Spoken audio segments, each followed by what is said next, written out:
I tell people that I'm becoming famous just by telling everybody what the saints say. You don't have to say anything original or phenomenal. You just have to tell people this is what the saints say, and everybody thinks, well, that's just wonderful. This is wonderful. All right. Tonight we want to talk about the levels of spiritual warfare, and there's different levels. The fact of the matter is that now this means a few things. In addition to the fact that we're all conscripted, we're all there, people, the priest will very often say to me, they says, Father, I really admire your work. I don't think I could ever do it. I'm going to say something a little bit about how they have a level of spiritual warfare that they're completely unaware of, or a lot of them are unaware of. And so I tell them, you're still doing the same thing I'm doing, it's just that I'm doing it a little bit differently, obviously a little more intensely. But this spiritual warfare then means that it's in engaging it that we become purified, that we become perfected.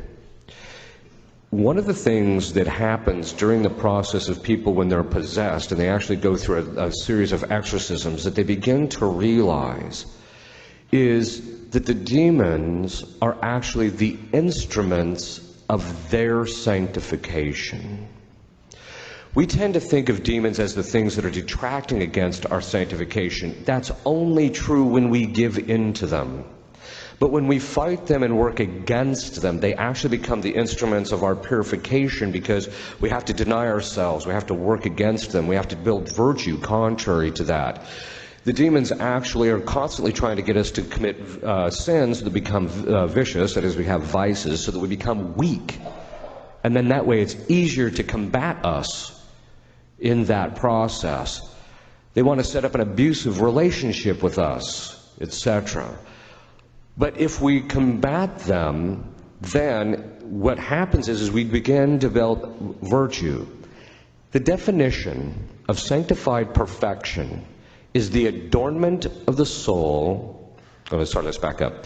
It's excellence in grace, which means you have a lot of sanctifying grace. Sanctifying grace is the indwelling of the Blessed Trinity in your soul, and this indwelling is by degree, the saints say. Okay, so you can have more and more and more of it, and you can never have too much of it, in fact.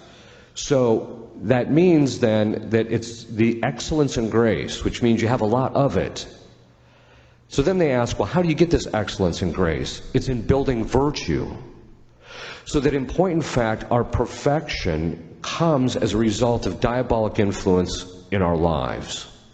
Let's face it, most of us would end up mediocre at best, if there was no diabolic activity in our lives. If there was no temptation or no nothing, most of us wouldn't develop any level of virtue whatsoever. But the second component to that aspect is this. When we have to fight against the demons, it means that the application of our wills and the struggle that we do is harder, and we have to exert more energy, and we have to do it more strongly. As a result of that, we gain a level of virtue. Our virtue is higher than it would be if we were just kind of inculcating it on our own through a normal process of just developing virtue. So excellence and grace, the adornment of the soul of all of the virtues.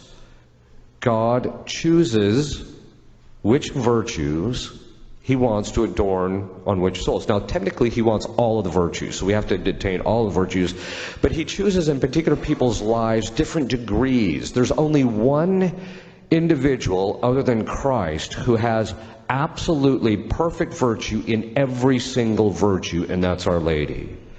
Everybody else in heaven, other than the angels, all have varying degrees of the virtues. Why? Because God likes variety. How do we know this? All you have to do is look at the number of bugs he's created, and you know he likes variety. Okay, so he likes variety, and so what he wants is a heaven that has a certain beauty or a perfection by a variety of different aspects to it, and that all that variety comes together in a harmony and a perfection of the heavens. That's what he's looking for. But he's also, they say, looking, before we actually get to the levels, he is also looking for to have, he chooses in a particular person's life a series of virtues or a virtue that he wants them to attain in such a manner that they will excel in it.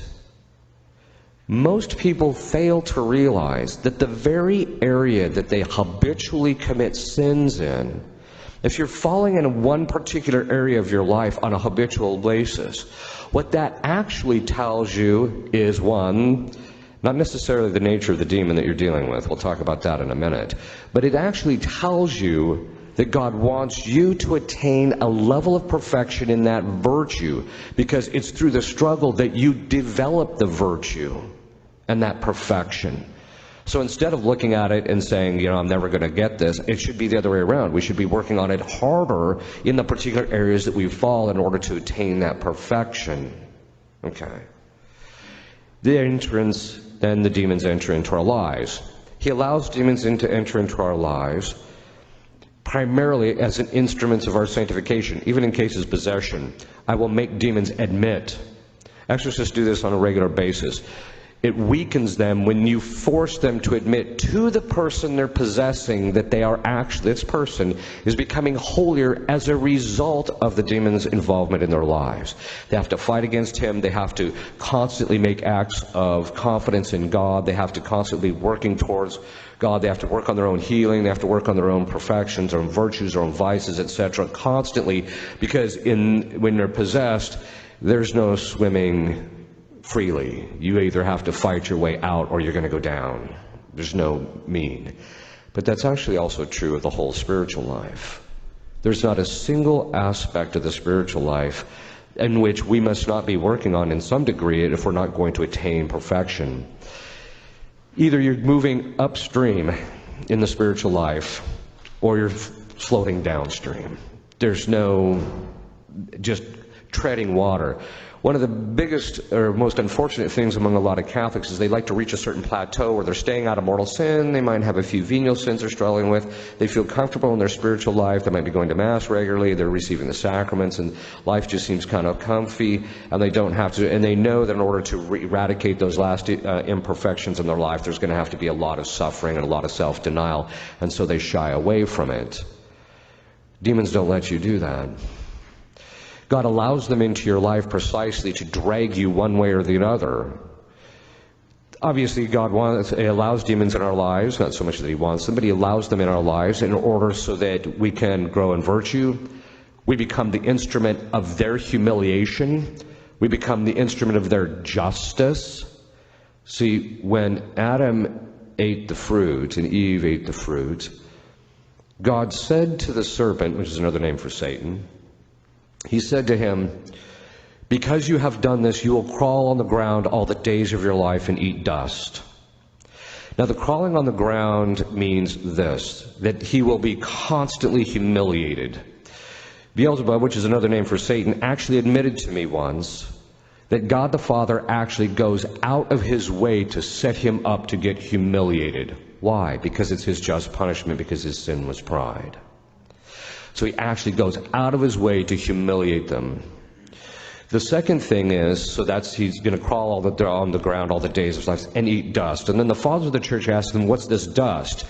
And then they simply make the reply, memento homo quia pulvis es, which is the Latin for remember, man, that thou art dust. What that means is that the demons are now stuck with us. They hate us. They don't want anything to do with us, but now they are stuck with us. And essentially, because Satan caused our fall, he is now stuck dealing with us, tempting us, doing those things, which, by the way, it's true he gets a sadistic delight out of seeing us fall and us to commit sin. But he has also admitted to me that one of the things that happens is every time he gets someone to fall, there is an increase in his shame. So that in point and fact, every time he gets us to fall, his suffering increases. And this is part of God's punishment, and we become the instrument of his punishment, instrument of justice by denying him and by combating him. Okay, so what are the levels of spiritual warfare? Well, the most elementary level is ordinary temptation. All of us suffer from it. And ordinary temptation essentially occurs in this way. The demons actually can introduce into our imagination images. Now, they can't create images of things that we've never seen before. They can take parts of those things in our memory and put them together in order to create different images. But they can't say, as St. Thomas says, they can't say make a blind man see color or imagine color. They have to use something that's already there. This is one of the reasons why I tell people never, under any circumstance whatsoever, under whatever, to ever view any pornography, aside from the fact that some of it's being cursed now. The fact of the matter is that once you view it, that material, even if you ask for the grace of forgetfulness, God permitting, the demons can use it. The demons are on a very, very short leash. They can literally do absolutely nothing that God does not permit. And by that I mean everything from the degree of the temptation to the kind of the temptation. This applies to all forms of diabolic influence. They cannot do anything that God does not determine. The first time I came across it was this case of this woman who was possessed. The demon was possessing the woman's lower back, and because they usually possess a part of it. So I said to the demon, I commanded the demon, why are you possessing the lower part of the back? And he just says to me, I don't know. And I said, what do you mean you don't know? Oh, by the way, when I say it colloquially, it's actually very formal in session. I'm commanding the demons to tell me, why don't you know, right?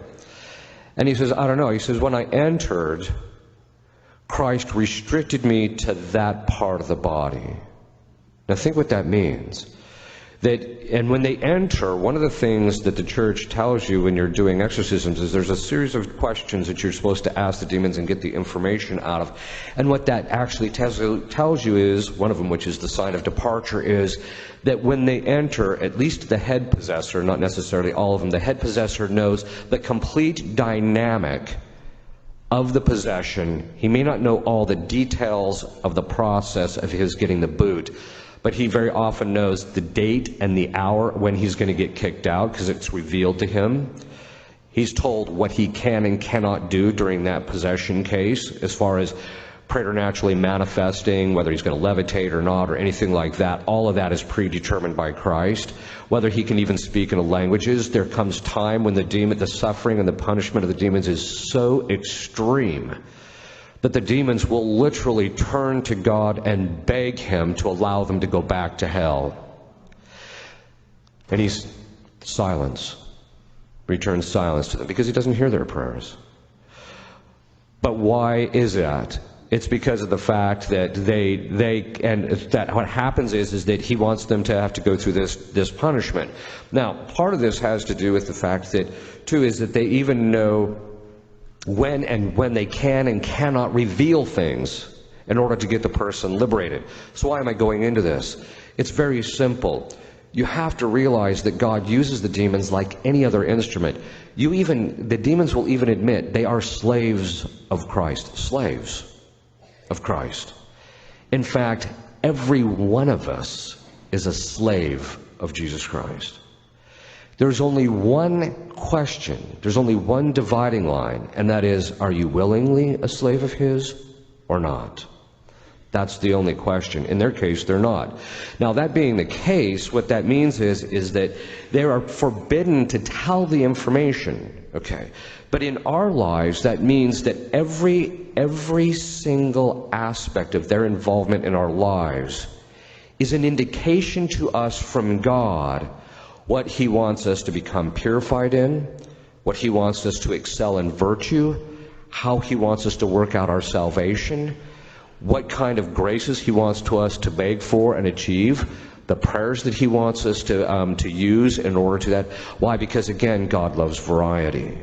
So he uses the demons for that. In temptation, there's a variety of different levels. Temptation can come in very, very subtle forms, even in forms where it appears good. Hey, you should just go mention to so-and-so about, how wonderful you think their grass, how well they've done with their grass this year.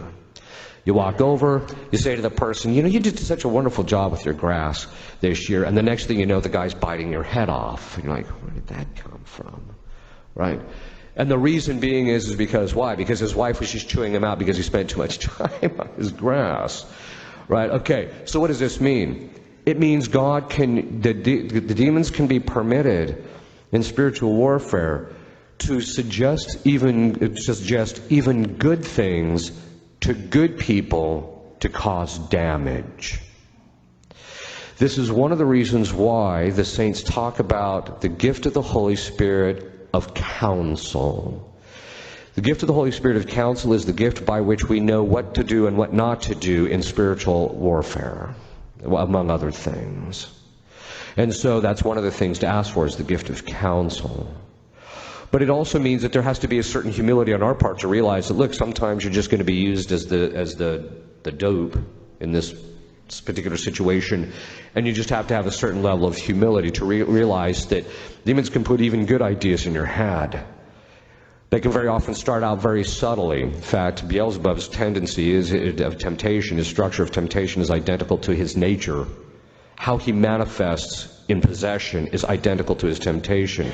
He starts out subtly, he ramps it up, he then opens it up widely, so usually a person will, in the temptation process, they'll start thinking about something that's innocuous. Before the next thing you know, he suggests the turn to something impure because he's the demon of impurity. And then what he's looking for, which is the same thing he's looking for in the session, once he comes out strong and boldly, he's looking for your reaction of fear. And the reason being is because when we're afraid, St. Thomas says, our mind is focused on the object of fear, and we ruminate about it in order to try and figure out how to get out from underneath it. And so what he does is he suggests something, especially to men of sensitive conscience. Once the impure thought is then suggested, they react in fear, like I could fall here, and that's the hold that he has.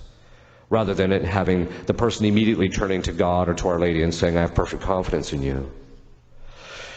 So these subtle things, that's how they can start out very subtly. So the very lowest levels are subtle forms of temptation.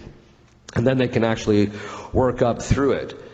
But diabolic warfare is not just in relationship to temptation. I'm going to go through the higher levels, but we're going to talk about how it applies to us in our own particular lives. The next level is dolor, which is not going to apply to us. That's when they attack the saints physically. It doesn't apply to us. If it does, come see me, because you'd be the only case I've ever authentically seen of it. I've read about them, but I've never seen them. All right. Then the next level is oppression. This is where they attack people from the outside. Now, there's two forms of oppression, and I've never talked about this before, but Father asked me to talk about stuff in relationship to the upcoming elections. And this is how it plays in. This next level of diabolic influence or spiritual warfare, oppression, is where the demons attack you from the outside. This is when they attack your relationships, your finances, they attack your property, sometimes your health, things of that sort. So in one particular case, in Memphis, they think I have the gift of healing, which is absurd. I have no charismatic gifts whatsoever. People say, you're an exorcist, what gift do you have? Nothing. I got nothing, right? And I'm serious. I've walked into complete and fully infested houses. I'm like, oh, look, looks good to me, right? Okay. So, and then I prayed, and then of course things happened. But the point being is that I have no sensitivities in that regard. So that being said, so they brought this man who had 4th stage pancreatic cancer to me, and they said, would you be willing to pray over him? And I said, sure. Now, I don't have the gift of healing, but I did a minor exorcism over him. A week later, he was cancer-free. A year later, they brought him back. He had some other weird illness, so I prayed over him. That was gone a week later. And so I finally told him, you're under some kind of a curse. This is a form of oppression. Right? So there's curses, which is a kind of a higher form of oppression, but there's kind of curses. And the curses are basically designed to influence people in the negative. But the oppression can be in a variety of different ways. Now, there's a twofold distinction in relationship to oppression. There's indirect oppression, and there's direct oppression. Direct oppression is when they actually attack your particular life. They attack you, your health, your relationships, your finances, how things are operating within your home, etc. So they attack you directly. But then there's a certain level of spiritual warfare that all of us deal with where we have to deal with the indirect fallout from oppression. This is when things like politicians and things like that, who are under the influence of the diabolic, who do essentially evil things. Let's cut to the chase. We are not living in a political atmosphere where there are differences of ideas. We are living in a political atmosphere where it's good on one side and evil on another. It's not a matter of differences of ideas. The ideas that they throw out are just to promote their evil. It's that simple. If you cut to the chase of it and get down to the bottom of it, there's certain people that are just nefarious. They're just doing evil things. And how do you know this? Every single thing they do maximizes damage within the context of what they're able to do. This is the type of thing that actually ends up affecting us. It is not rocket science. In fact, it's stuff that you can actually read about right on the internet, that there are actual politicians, international politicians, and even some in this country who are actually involved in Satanism and witchcraft. It's not rocket science. And you can tell it by the stuff that they do. Okay, I'm not going to name names. I can see it now. It'll be all over the newspapers. But the point being is that we have to recognize that this indirect oppression that we suffer is when other people do evil things to get demons involved in culture, in society, in the church. It's not a rocket science to see that there's a fundamental problem with evil in the church right now. When you have bishops and cardinals coming out saying that it should be okay for two men to enter into some type of civil contract with each other, there is something fundamentally wrong and evil that's going on in the church. Okay. That being said, these are the things that we have to suffer. We're all suffering indirectly this spiritual warfare that's occurring at that level. It's very intense. Some of the most intense places of spiritual warfare that we end up having to deal with, and this is, again, sometimes it's in the parish, at the upper levels of the parish, sometimes the priest gets attacked. It's at the diocesan levels. The vitriol, the absolute hatred that demons have for bishops, when you see them talking about bishops in possession cases, the hatred they have for them is palatable. You can literally see the hatred they have for them. At the level of the Vatican, it's all the warfare. We're all suffering from this warfare that's going on at that level, and that's a form of indirect oppression. What we have to recognize, of course, is that the church is indefectible. Christ said the gates of hell will not prevail against it. It doesn't mean that that members can't become really sinful. It doesn't mean that we can't have a Holy Father spouting things that are very odd and strange and even contrary to the faith, because the church itself has said it's only under these conditions that we know that he is infallible and is going to tell us what we know to be the truth, necessarily. It doesn't mean we ignore him, etc. It just means that we have to have a clear understanding of our faith, and that's a very important point. One of the principal ways to combat in spiritual warfare is you have to know your faith. It's not good enough just to say a few prayers here and there. You have to continually learn about your faith so that you don't get sucked into this indirect oppression. Because if you don't, it's so toxic. Modernism, which is now the heresy in the church, is so toxic. It's so much in the air that unless you have a special grace or unless you really know your faith extraordinarily well, you are simply going to end up in error. It's that simple. So you have to pray for God for that. But this is an indirect spiritual warfare that we all have to deal with. And we all have probably experienced this, right? When you sit here and you read some of the stuff that's going on, that's coming out of the Vatican, or some of the things that these cardinals are saying, or some of the things that the bishops are saying and doing, and then the whole pedophilia scandal and all this other stuff that's going on, and then the fact that they were shuffling this around, this is a burden to a good Catholic. And this is the suffering, and this is exactly the kind of attack that the demons are willing to get. If they can't get to you directly, They're willing to take you down by having you despair or give into discouragement or disappointment or even scandal in relationship to the church. What, of course, St. Thomas Aquinas says there's two kinds of scandal: active scandal, which is when you actually do something that's scandalous. But then there's passive scandal. And what does that mean? It means when you see somebody do something evil and it causes you to sin or to lose your faith. And he says that is sinful. It doesn't matter what these people do. It doesn't matter what anybody does. It doesn't matter what any priest, bishop, or cardinal, or pope, or whatever they do. It doesn't matter. You should know your faith well enough, and you should not allow it to affect your faith at all. It's difficult, but it's part of the spiritual warfare. But this is indirect. We also suffer it indirectly in relationship to politics. This is one of the reasons why we, as part of spiritual warfare, you have an obligation to vote. The church has reiterated the fact that John Paul II himself even said in one of his documents, each citizen, if they have the right to vote, has an obligation to vote in order to secure the common good for the society. And it's a negligence to do so. It's a sin. That you have an obligation to get out there and do this. Because why? Because we have an obligation, as Leo XIII said, and as Pius XI said, and of all the saints have said, especially the popes in the last 150 years, that we have an obligation to establish the kingship of Christ even in the secular sphere. Even in the secular sphere.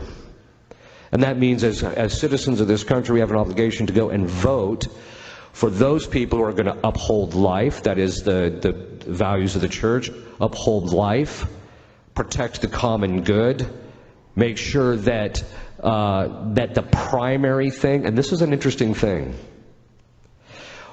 one of the brainchilds of Freemasonry is communism. And communism, and we know that Freemasonry is diabolic from the top to the bottom. In fact, one demon even admitted to me that the name of every single level of Freemasonry is named after a particular demon. We also know at the very top levels it's actually Luciferian. It's not satanic. Satanic, it means that you actually worship Satan, but it's Luciferian, which means you become your own god. So we know that at the top it's Luciferian. But in the communism, one of the triumphs of communism, one of the ways that communism has spread its errors, as Our Lady said at Fatima, is that everybody thinks that the most important thing in an election is the economy. No, it's not. The most important thing in any election is the spiritual and moral welfare of the citizenry. That's the most important thing in an election. The fact that we tend to think it's all about, that the primary thing is about the economy, is the economy stupid? No, actually you're stupid thinking it's about the economy. It really should be about, because why? The only reason that St. Thomas says, he says in his work on De Regimini Principiis, he says, the reason that you have to promote a good economy is so that the citizens can develop virtue. That's what it's there for. But one of the ways that we're dealing with this indirectly, and this is why we have to part of our spiritual warfare, one of the lower levels is just doing our part to help culture, to help the politics, to help the society, in relationship to how we vote and what we do, etc., what we support, etc. Those are the things that we must do in order to combat the diabolic influence. And that's just all at the level of oppression. Then there's diabolic obsession. Diabolic obsession is when they actually attack the person psychologically. That is, by besieging their imagination to such a degree that the person cannot think outside the box. That is, they cannot think outside of fear or lust or anger or things of this sort. And how do you tell that between that and something that's psychological? When it's psychological, it's pretty consistent because it's a habit, right? So it's an intellectual vice, which is basically what mental illness is. It's an intellectual vice, unless it's caused by an organic cause, something psychiatric. But it's very consistent, and it's set on or off by external stimulus. Somebody says something mean to you, and then you react in anger. That's psychological. Whereas when it's diabolic obsession, just switches on and switches off, and there's no external stimulus that indicates that it's there. One of the ways that you can notice it is in people is they go to confession, and all of a sudden it's gone. It seems it so.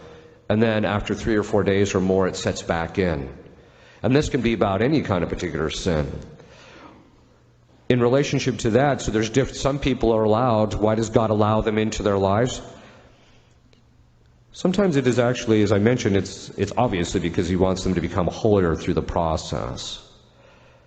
St. Alphonsus Liguori said in one of his works, he said, this business of everybody thinking that God is always going to give them a grace all the time, even at their deathbed, is absurd.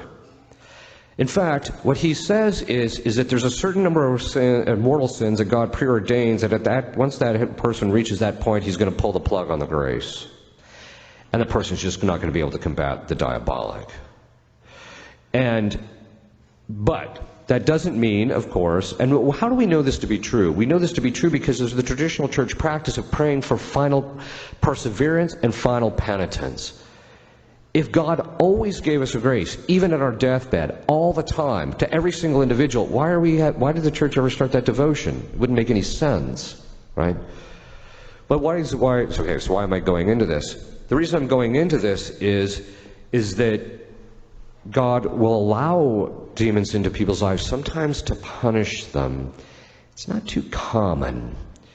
And usually it's because the person has made the decision that they are not going to get their act together. I'm not going to change. Therefore, I want this sin. I want this to happen. And so God will allow the demon into their life to afflict them, to show them what the true punishment is. He's literally giving them what is the product of their sin. What most people don't realize is that the proper effect of every mortal sin, the proper effect of every mortal sin is possession. So then people ask, well, wait a minute. Even I have said that the number of people that are possessed, we usually vet somewhere between 600 and 800 people a year, the society that I'm in, for diabolic influence. And out of that 600 to 800, only 3 on average, 2 or 3 a year are possessed. So you're talking about a very much less than 0.5%. So, but all these people are committing mortal sins today. You see that in the culture. And so, why isn't it that so many people are possessed? Because it's very simple. It goes back to the principle, God controls the demons, not us. So even when we open up the door, it's up to God to determine whether he's going to allow the demon to step through the door, whether it's going to be good for them or not, ultimately. Sometimes he does allow it, but very rarely, does he allow the demon into the person's life as a punishment. But part of it is to clue the person in. Look, this is what you've chosen. This is what you wanted. And this is the effect of your sin. This cultural thing is a very key point, because one of the things is, and this is one of the real problems, there is a false understanding of freedom of religion out there. First of all, religion is the subvirtue to justice. And religion is the virtue by which you render God his due. So technically speaking, there can be no freedom of religion that isn't about God. So the Satanists and the witches will say, well, this is freedom of my religion. It's not a religion. You're calling it that, but it's not a true religion, because a true religion has to do with God. So there's that problem. But the fact is that, and this is one of the reasons when you have a false understanding of freedom of religion, what ends up happening is that the Satanists and the stuff, which we see it, they're using it now to bring lawsuits and things against various states, etc., in order to try and promote abortion, because abortion is their sacrament. So, and this is once it gets into a culture, then it becomes extraordinarily difficult to get out of. Our culture is in a particular precarious situation. Underneath Satan, there are what we call the 5 generals. The 5 generals are the 5 demons that are immediately hierarchically underneath Satan, and they are the ones who execute his plans. In some cases, they call it the table, because it's basically they get to divide up certain things. The first demon under him is Baal. Now, Satan actually is the demon of impurity, but Baal is a demon of impurity. His principal function is to get cultures to succumb to impurity, primarily through fornication. Once the fornication sets in, then what happens is that the perspective that the conjugal act is ordered towards children is lost. From that arises the idea that sex should be recreational and that you can use it for any way you get pleasure, that's fine. So Ball lays the groundwork. We saw this in our own country. It was called the free love movement. He lays the groundwork. The next thing he tries to do is, although in our country he managed to pull something off that was rather extraordinary, the next thing is after that, as we read from St. Paul, God delivers men and women up to their lusts, and men will start to want to sleep with men and women with women. Which basically means what? Once the spirit of fornication sets in, which, by the way, I don't know if you noticed, in the New Rite, they removed from the spirit of fornication, deliver us from the Litany of Saints, at the very time that the free love movement gained ascendancy. What we pray for is what we get. You don't pray for it, you're not going to get it. After that, then what happens is the culture, the next three demons show up. The first is Asmodeus. He's the demon of homosexuality in men. Then there's the demon of Leviathan, which is the demon of homosexuality in men, but of the masculine kind. These are the women who are heavy on the heels, we would say. Okay. Then there is the spirit of Lilith, which is the more seductive form of female homosexuality. After those have gained ascendancy in a culture, which, by the way, if you look at the cultures, every single culture is pushed in this direction. Okay. So, historically, not just ours, but historically, this is always the progression. Once you have fornication, you end up with contraception, and then the upshot of that is homosexuality, and then abortion. Baphomet is the fifth one, and he's the demon of child sacrifice. Abortion. In our culture, think of this. They shot down the fornication laws, and so they delivered us into the hands of Baal. Then they had Roe versus Wade and delivered us into the hands of Baphomet. And then they allowed gay marriage, and so now our country politically is in the hold of the top 5 demons in hell other than Satan. They delivered us into their hands. That's where we're at. Okay. So we're all in this spiritual warfare. This is a level that we're all dealing with. Let's face it, 100 years ago, people in that culture weren't dealing with the level of spiritual warfare that we're dealing with. The types of spiritual warfare don't change. It's just the amount of it. And the more sin that people commit, the more empowered the demons become, and then the worse it actually gets. So diabolic obsession can be of various kinds. People once asked me, how many people in the United States do you think are diabolically obsessed? And I said, if I had to estimate the adult population, I would say 25% roughly. 2 weeks later after I said that, they actually came out with a statistic that kids between the ages of 18 and 25, 22% of them either have or are currently seeing a psychologist. Then there's diabolic possession, which is rare. It's very rare, as I mentioned. It's less than 0.5% of those people who even show up to us. But possession is becoming more and more of a problem. We're seeing it in the sense that we're seeing it even in the media and in the culture. If you actually look at or listen to some of the women, specifically the women, although the men are involved in it too, in Hollywood and in the music industry, they are openly talking about what's called an incubus, that they have an incubus, which is basically a demon they have sex with. They're openly talking about it. And many of these women are actually possessed. You see it by their psychological patterns, because the psychological patterns are very distinct between possession, diabolic influence, and things like psychosis and things of that sort. They have very distinct, even though to the untrained eye they look the same, they're very distinct. But the possession is actually of two kinds. Partial, so that's another level. So there's partial possession, and that's where the person has periods of lucidity. So I'm sure many people here watch The Exorcism of Emily Rose. It was actually based upon a true story. The woman's name was Annalise Michel. She was possessed twice, actually. The movie didn't get it right, by the way, but she was possessed twice. First in 1967, and then she was liberated about, if I remember right, about 1970, 69 or 70. She was liberated. 3 months later, Our Lady appeared to her and said, "Would you allow the possession again so that many would come to knowledge of it?" And she said yes. She became possessed again. She ended up dying from it because the demons shut down her ability to eat, which they can do, God permitting.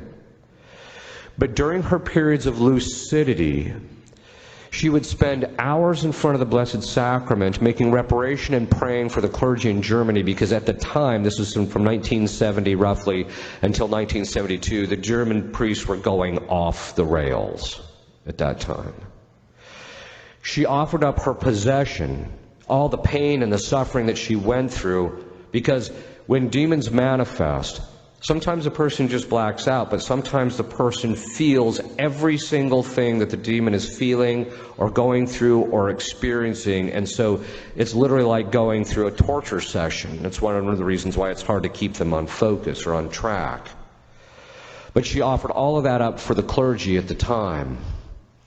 Christ actually told her, according to the memoirs, Christ actually told her that she would eventually be raised to the altar, which is another way of being said she would be canonized. She was an extraordinarily holy woman, which tells you something. You can be possessed, and it doesn't say anything about whether you're in the state of grace or not, because possession's in the body, sanctity or holiness, that is, the sanctifying grace, is in the soul. They're in two different locations. So there's this different levels. So then, if you look at the different levels in which people actually have to deal with it, so back to the priest. So all of us have to deal with these things indirectly. There's people out there in your life, you probably don't know it, that are actually possessed. They just seem psychotic, or they're just like, why is that person always doing evil, or whatever the case is. Okay. But then in relationship to priests, so I'm going to go back to that observation I made. Priests say, I admire your work, but I would never want to do it myself. And I said, do you hear confessions? And they say, yeah. Well, it's a little late for that, isn't it? Confession is actually more efficacious in most cases than solemn exorcism. If someone has an unconfessed sin and they're actually possessed, if once they go to confession, the legal hold, okay, let's back up what that means. The legal hold the demon has on them is broken. That means this: every time you commit a sin, or every time you make a choice, you either bind yourself to God through the choice of the good, or you bind yourself to the demons in evil. The term absolution, absolvere in Latin, literally means to dissolve or untie, or to remove the bond of justice, because in justice you've taken yourself out from underneath God and placed yourself underneath Satan through your sin, and as a result of that, you're connected to this guy now. And so when you go to confession, it breaks that tie, that absolution, that you're no longer bound to your sin or the effects of sin. This brings up a very important topic. So let me finish this one, though. So priests, I tell priests, look, if you're hearing confessions, you're already doing minor exorcisms and you don't even know it. And a lot of times they'll come in and people will go to confession and all of a sudden it breaks. Part of the reason we know this to be the case, too, is because one of the things that the priest who taught me exorcism, he said, hey, by the way, there's this thing called fishing. And I'm a fly fisherman, so I'm like, I got quite interested. And he said, this is what you do. If you're sitting in the confessional and you know there's people out in the church and they're not coming to confession, start saying a binding of prayer against any demons from keeping them from going to confession. It's like clockwork.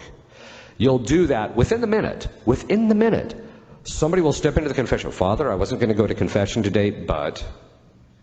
And what that tells you is that demons can actually convince people and sway them regarding their own spiritual development. This is one of the reasons why the church and the saints throughout history, it's only been in the last 40 or 50 years that people have this idea that somehow or another, if they have a positive emotional reaction to some spiritual thing, then it's of God. That's what Martin Luther thought. In fact, he actually made it the criteria just at the time when God sent St. Teresa of Avila and John of the Cross to the church, who completely departed from that and said the emotions cannot be trusted. Why? Because the demons have access to them. They can cause the emotions. And I've seen it. They can cause positive emotions in relationship to certain pious practices, but they can also block them as well.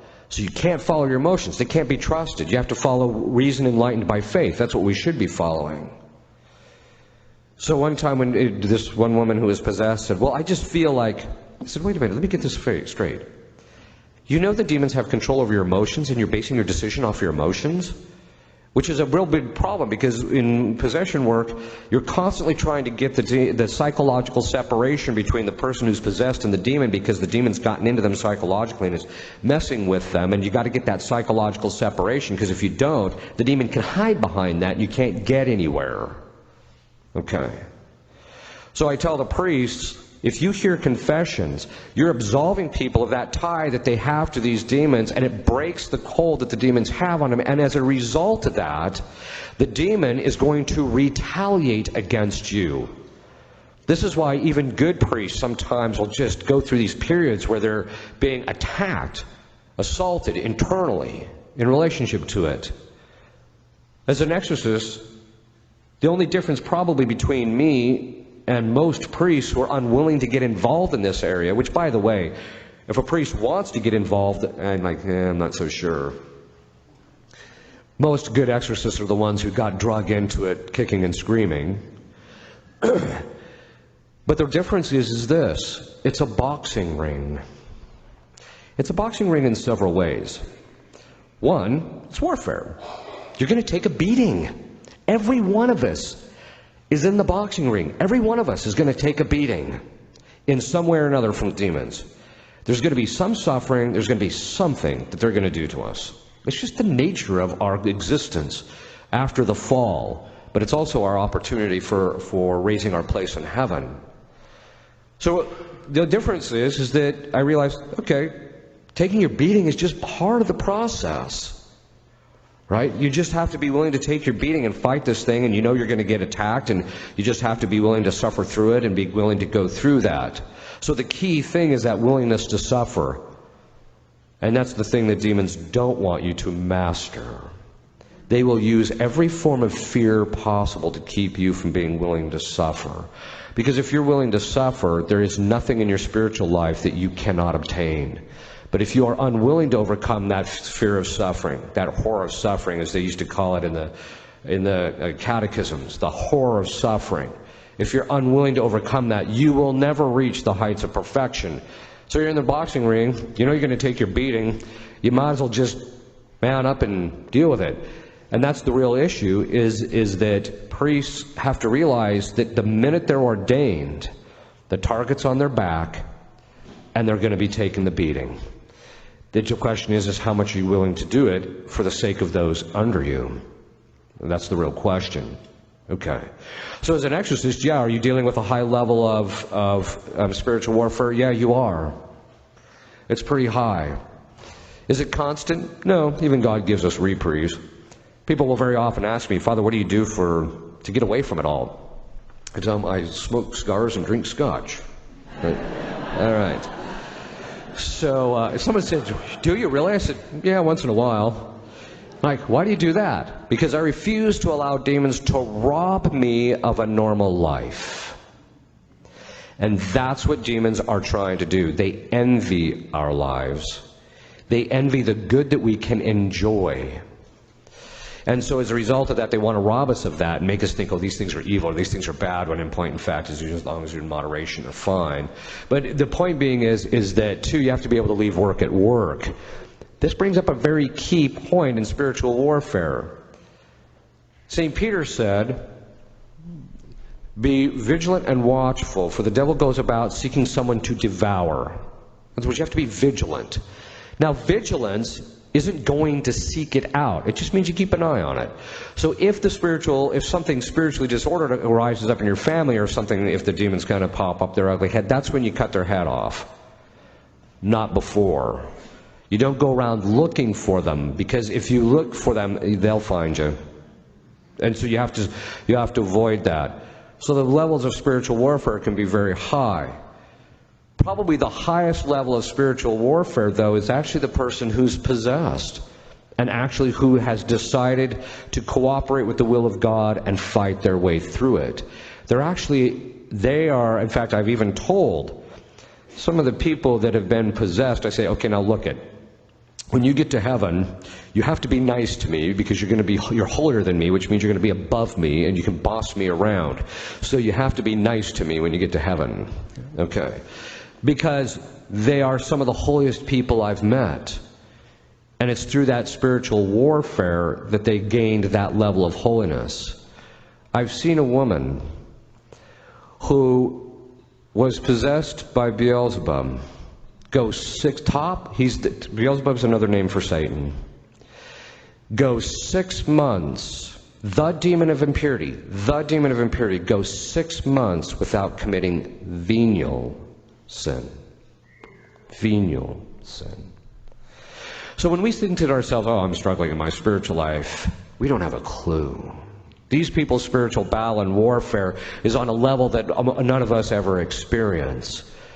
And yet God gives them everything necessary, and that should give us confidence and hope, right? It should give us confidence that it doesn't matter what the level of spiritual warfare, what the attack is, what the onslaught is, whether it's in me or whether it's in my family or whether it's in the church or in society or in the culture or in politics. It doesn't matter. In the end, God is the Lord of history. God has control over it, and God will be the one to determine what we can do with it and how we can overcome it.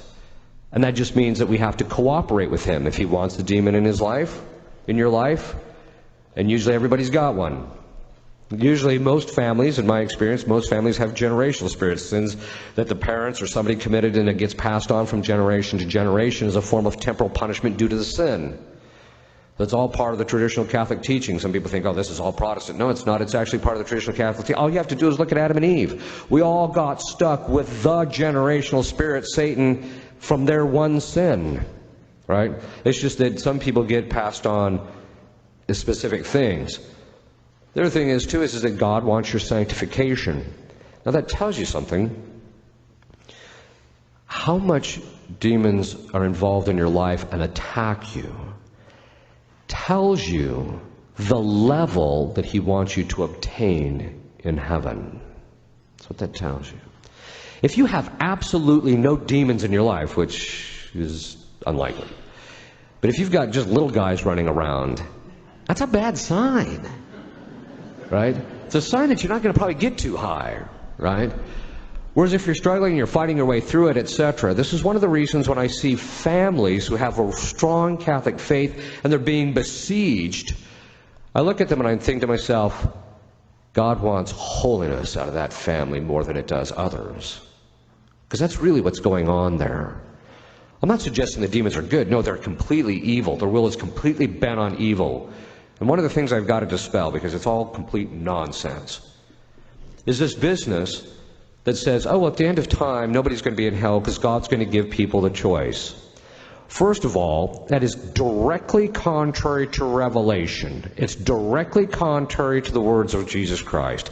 He said very clearly that the fires of Gehenna are eternal, where the worm dieth not, which is another name for that your conscience will eat at you for all eternity.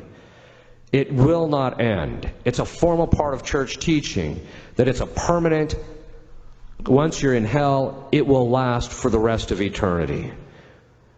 The second thing is those in hell, their wills are fixed. They can't change. Even God isn't going to give them the grace to change anyway, because that's what the church has decreed.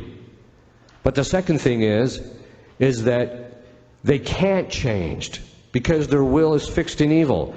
You see this with demons. You'll sit there and say, okay, let me get this straight. So you were created to have the beatific vision, yeah. And you were created to have this phenomenal knowledge and to help people in this way. Yeah. And you decided that you weren't going to do that, and you knew the effects of your sin. Yeah. And you knew this was going to be eternal. Yeah. And you knew you'd be suffering all these things. Yeah. And you do it again? Yeah. They can't change. They don't want to change. They have chosen, through their choice, they have chosen to attach themselves to the sin that they wanted permanently. For human beings that are in hell, that permanency comes at the time of their death. So either when you die, either your will is fixed in the good or it's fixed in the evil. There's no change. And so this business of, oh, eventually, it's all sentimentality. It's all based on false understanding of mercy and justice. Oh, God is so merciful. Don't give me that. The point being is that we have to recognize that God laid this landscape. He could have done it differently. But God loves a good fight, a really good fight. You know, even as human beings, God kind of gave us a natural inclination for that, right? You see that, you know, when and I'm not suggesting that you go out and watch boxing, but guys will go out and when there's a good boxing match and there's just blow after blow and they're just going after each other and one guy just finally gets the better of him, you know, everybody's standing up and cheering. God's the same way. Everybody in heaven is the same way. They love a good fight, right? And so, but the difference is this. You know, in the movies, when you go to the movies, and these exorcism movies, which I can hardly sit through them, but when you watch them, what ends up happening is they always show the exorcist going in. The dynamic is the exact opposite. When an experienced exorcist steps into the room with with a demon, the demon is scared to death. And the reason he's scared to death is because there's a 500-pound gorilla standing behind the priest, and that gorilla's name is Christ, who's about to beat him so badly that he will get to the point where his threshold of pain is so bad he will simply shut down and can't function. He knows that's what's coming. He knows it's going to go badly. He knows he's going to get humiliated. He knows he's going to have to do and say things that when he gets back in hell he's going to get ridiculed over. He knows all that, so he's scared to death. But that should give us the courage to recognize that when it comes to our own spiritual battles, Christ is standing behind us as long as we are standing with him. So what does that mean? Christ actually said to the apostles, actually it was the disciples, when they came back, they said to him, they were all joyful, and they said that even the demons obeyed us in your name. And he said to them, he said, count not the fact that the demons were subject to you. Don't be glad for that reason. Be glad rather that your names are written in heaven. What does that mean? It means that the more intense the person's spiritual warfare is in their life, it's actually a greater sign of predestination if they cooperate with Christ through that process. But then Christ also said, count yourself as useless instruments. Useless. I can't tell you how many times demons will say in session, you can't make me do this. No, I cannot. One time during one of my conferences, someone asked me, how many people have you liberated? I said, none.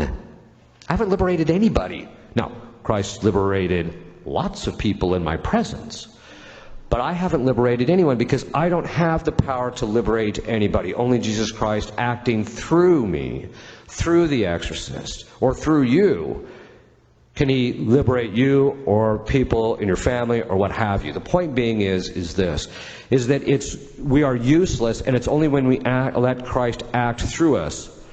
And then we're going to end it on this line.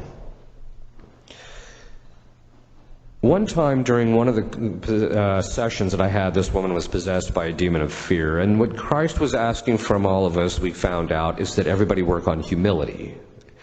Everyone from the exorcist to the woman who's possessed, everybody around to work on humility. And so at a certain point, I got the demon manifested, and I was making him say the litany of humility. And at a certain point, about a third of the way through, the thought, I think it was a grace, I'm going to chalk it up to a grace, came into my mind, get out of the way. And I got this distinct impression it was Christ telling me, it's not your place to draw people to you. Your job is to draw people to me and to stand out of the way. And that's when I began to realize, and when the demons would say, you know, you can't make me do this, no, but he can. When you say he can, which by the way, it's kind of interesting, because demons, if you just say he can, they know what that means. It means he refers to God. If you say she can, it refers to Our Lady. So they can make you do it. I can't make you do it. But that tells you, even in your own spiritual warfare, you have to realize that you have to get out of the way, let Christ work from you, work on the humility, and then you will be very powerful in relationship to cleaning up the demons in your own lives and the lives of your family. Once, the demon looked at me and he said, in relationship to Our Lady, he said, her power is in her humility. Now think about what that means. That means this. It means that when we are proud, we're weak. Why are we weak? Because we take control.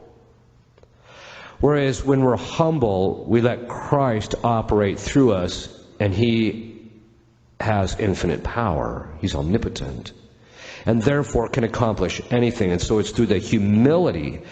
It's her humility that made Our Lady so powerful in the end. It's even her humility now that makes her that perfect instrument of her Son. The perfect instrument. The perfect instrument is the one who the instrument does, or the tool does exactly what you want it to do when you want it to do it. And that's what Our Lady was, and still is. She always does God's will whenever and in the manner that he so determines, and puts herself aside and never, ever counted the personal cost. Ever. So, humility. You have to work on humility. It's a grace. It has to come, and you have to ask Our Lady for it. These are the different levels. We're all dealing with it. Now, I'm not suggesting that you sit down and figure out, okay, I'm at this level. I'm not suggesting that. What I'm saying is that if God brings you, if there's a demon that God allows into your life, and he brings you to a level of spiritual warfare, don't cower from it. Just ask Christ, make me strong, give me the willingness to suffer, keep me humble, and then help me to keep the course. And if you do those four things, ask for those four things, you will keep the course. You will attain that crown of glory that St. Paul talks about. Okay. And if you'll kneel, I'll give you a blessing. Benedictio Dei omnipotentis, Patris et Filii et Spiritus Sancti, super vos et manet semper. Amen.